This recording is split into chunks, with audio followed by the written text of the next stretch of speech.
Well, we are up to the San Jose Sharks on the low points list. Now, for logos, I chose the secondary that I very rarely, if ever, use. For a jersey, I don't think it's an ugly one, but this logo has been such a pain the entire time I've had this jersey. And this jersey's been a complete nightmare for when maintenance, in terms of maintenance and everything. Like, I almost threw it out, to be honest, because it was virtually unwearable at points. And it's still, the logo folds and everything, and it's the stadium one. It's a pain. San Jose, though, when it comes to low points, they're in it now. Let's be honest. They're in their low point right now.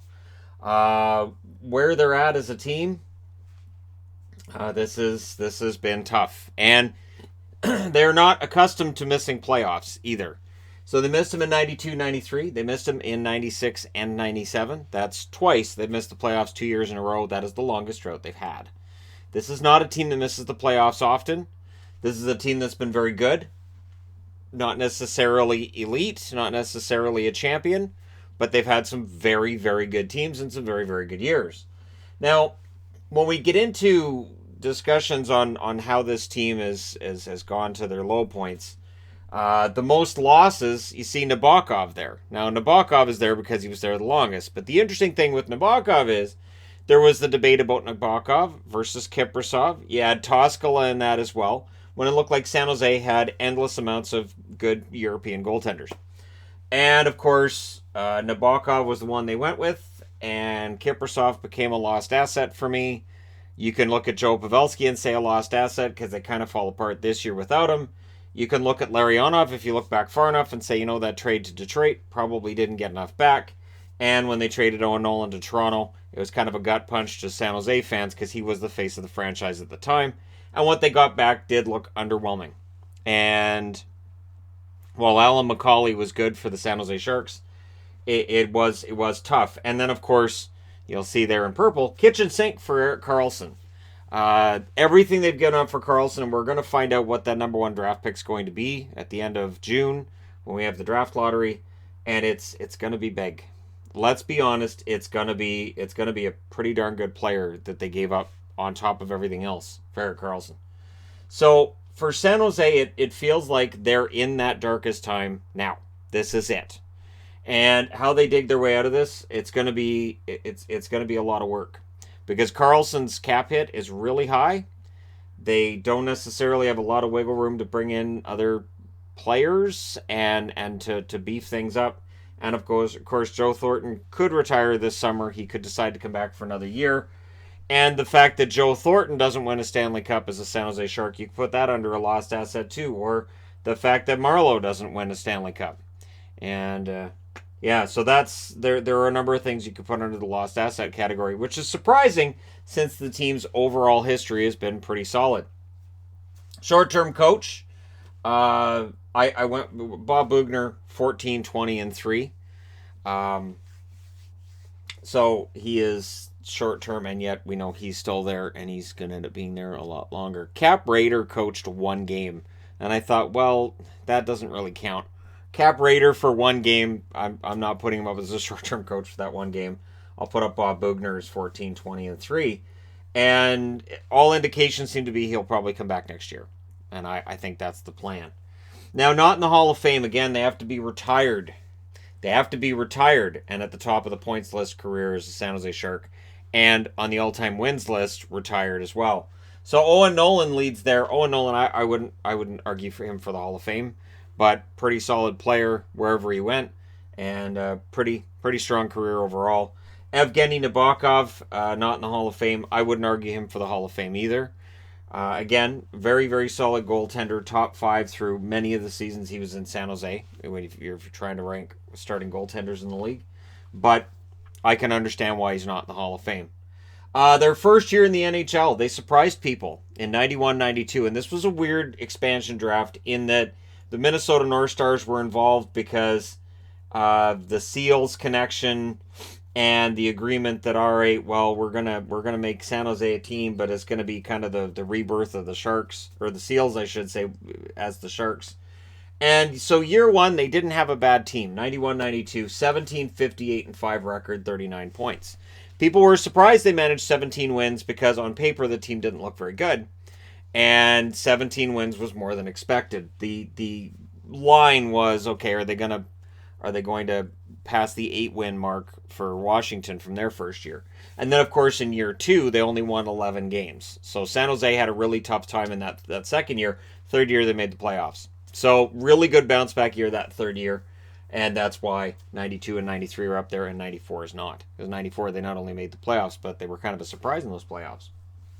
By year 11, very respectable team, 2001, 2002, 44, 27, 8, and 3 record for 99 points. And again, for the last 2 decades, they've had a pretty good run. They really have. It's just that Stanley Cup ring has been missing for the San Jose Sharks.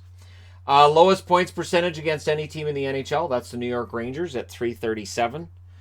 Goals for per game, the lowest is against Vegas, which should not be a surprise in general during the regular season, 2.17 goals per game.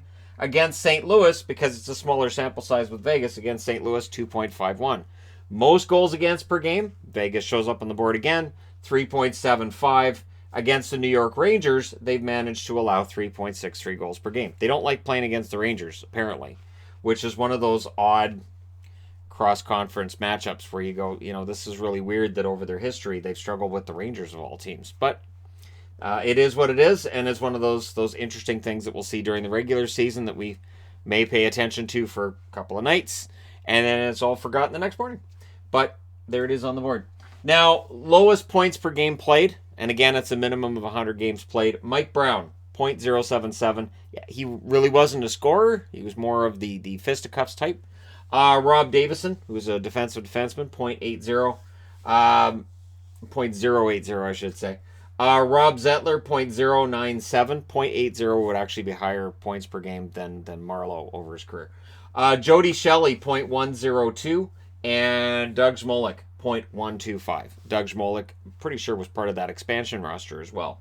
So, overall, not a bad list. You've got an enforcer, defensive defenseman, enforcer, and another defensive defenseman. Now, lowest save percentage, minimum of 50 games played. Jeff Hackett leads the list there with an .875 save percentage. Wade Flaherty, .878. I liked Wade Flaherty. I always kind of, on some level, I wanted him to prove everybody wrong. Like, come on, he's going to go on a run here. It's going to happen. Chris Terreri, .888. Arturs Urbe, .889. And, of course, Terreri would be traded out in the Ed Belfour trade, where Belfour comes in from Chicago. And as weird as he looked wearing San Jose's jersey and shorts, but with his Blackhawks pads and mask, once everything all matched up and he had all the San Jose gear all set, he still it didn't work. The thing with Belfour and San Jose was it didn't look like he was interested in sticking around. And then he kind of strung them along when it came to contract negotiations. And then as soon as free agency arrived, he went, I'm going to Dallas. So, goalie with the best name. They've got some guys that I've talked about before, whether it's Antero Niittymaki or Antti Niemi is another one. And Dmitry Patsold is who I went with, because Dmitry Patsold is a cool name, and I really had hoped at the time he was going to make it. Again, San Jose was known around the time that Nabokov was their starter as a team that had some pretty good starters coming up. And so Kiprasov went on and had great success with Calgary. Toskala went on to Toronto and didn't have as much success there. He wasn't quite as bad as he's remembered, but I understand why the memory is not a great one for Toronto fans. But for San Jose in general, it's been a pretty solid history. The one thing that I'm wondering is, when you look at San Jose and you look at the Erik Karlsson deal, does Doug Wilson, in the offseason this year when we officially reach the offseason, right? When we officially reach the offseason, does he try to shore up the team and make it better so they take a run at making the playoffs and they don't miss the playoffs for a second year in a row? Does he leave things alone, believing that when everybody's healthy and you've got Couture and you've got everybody in the lineup, you're good, you're fine, you're set? Or does he embrace the idea that maybe it's time to do some sort of a retool / rebuild? I think they're going to be forced into it. Thornton's not getting younger. Marlowe's gone again. And I don't know that Jones or Dell, that either one of them is a starter right now. Dell outplayed Jones during the regular season, but I don't know that I would look at either goaltender and say, that's a guy that you can ride back into the playoffs next season. So there are some interesting unanswered questions for the San Jose Sharks, as it does feel like they're at a low. And another thing I'm wondering is the San Jose versus Vegas dislike that these teams have for one another. Are we going to see that feud die down if San Jose remains towards the bottom of the league, or is that just going to be there forever? Let me know your thoughts in the comments section below as always. Don't forget to hit like and subscribe if you're browsing your way through. You just happened upon this video. Thank you guys so much for watching, for all your support. I will talk to you again soon.